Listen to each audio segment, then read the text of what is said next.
Hello, welcome back to my channel. If you're new, I'm Kiarna Jayne. Make sure you subscribe to join the tribe. If you are coming back, welcome. Today we're going to be talking all about self-doubt and how we can overcome it. So as I'm sure you can pretty much agree, self-doubt is something that we all have dealt with, we've all faced, and it's not a nice thing to deal with, especially when you don't have, self-confidence, and it's hard for you to accept yourself and love yourself as you are right now. Self-doubt can actually stop us from doing things that we love. Self-doubt can actually stop us from progressing and developing as a person, and therefore self-doubt can ultimately stop us from living our true, authentic and best lives. This is why it is so important to find ways to overcome self-doubt, and in this video I'm going to be delving into tools that have helped me overcome self-doubt in the past and some things that I still do now when self-doubt arises. So the first thing that I do, and the first thing that I think you should do too, is ground yourself. When you are experiencing self-doubt, it's pretty much true that at that moment in time your thoughts are irrational, your thoughts are based on fear, and therefore you're not in the present moment. So ground yourself, take a breath. Sometimes I like to meditate. I also like to get out in nature just to bring myself back into the present moment. I've done a video on grounding before, so if you're not sure on how to do that, I'll leave a link in the description below.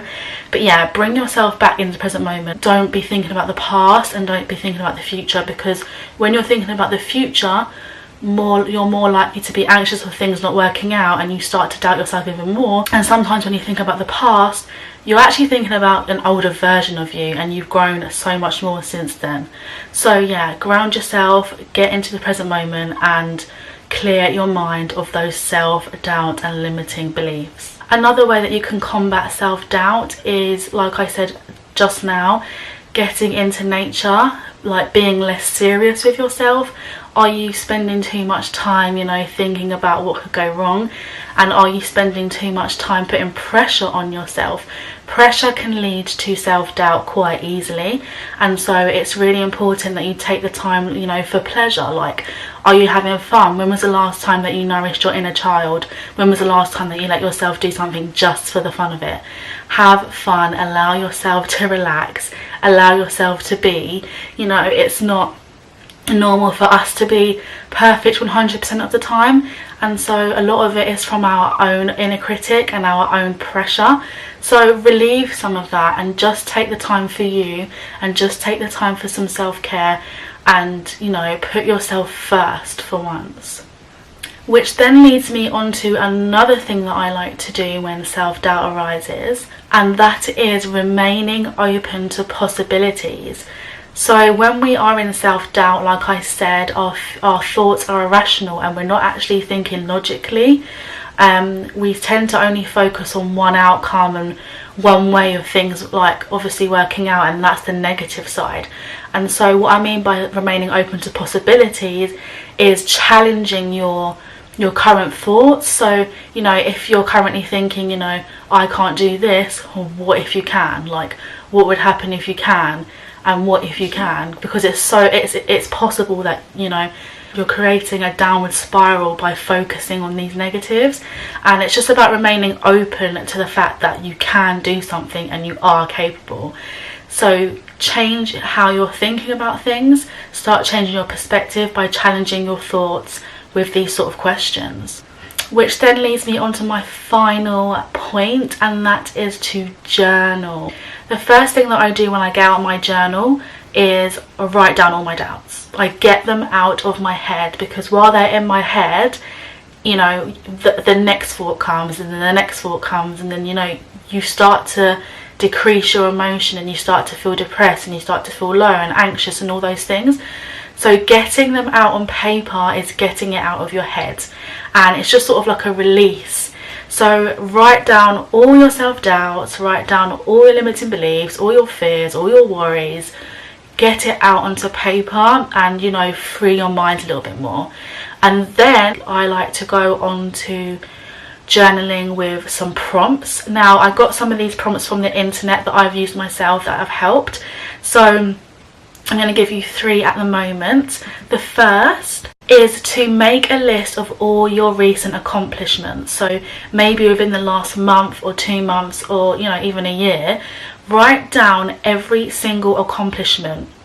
Doing this makes you realise that in actual fact you are capable of much more than you are currently thinking, and you're currently making yourself believe.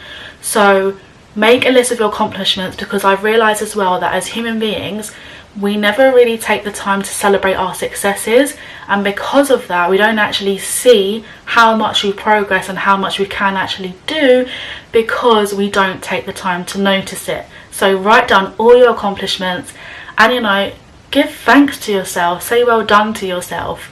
This will start to shift your perspective and start to chop away that self-doubt. So the second thing that I like to journal about, and is another journal prompt, is writing down the biggest achievement that at the time you thought you wasn't going to be able to do.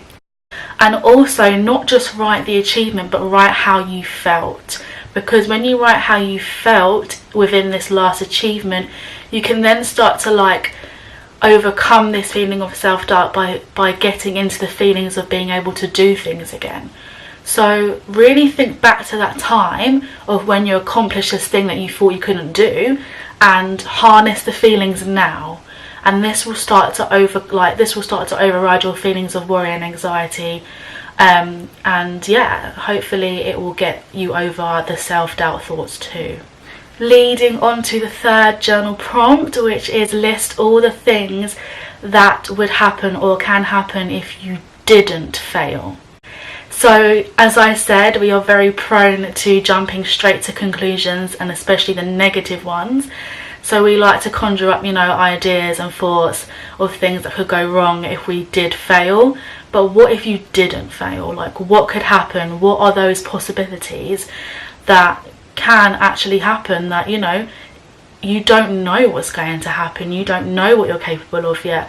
And so list all the things that can happen if you didn't fail, and get excited about it. You'll start to realise that things are possible, and after doing the last 2 journal prompts, you'll then obviously start to believe in yourself a bit more, and this activity will get you into the feeling of excitement instead of fear and self-doubt. So those are a few journal prompts that you can start with to try and overcome self-doubt. I hope this has given you some clarity and a few new tips that you can do moving forward.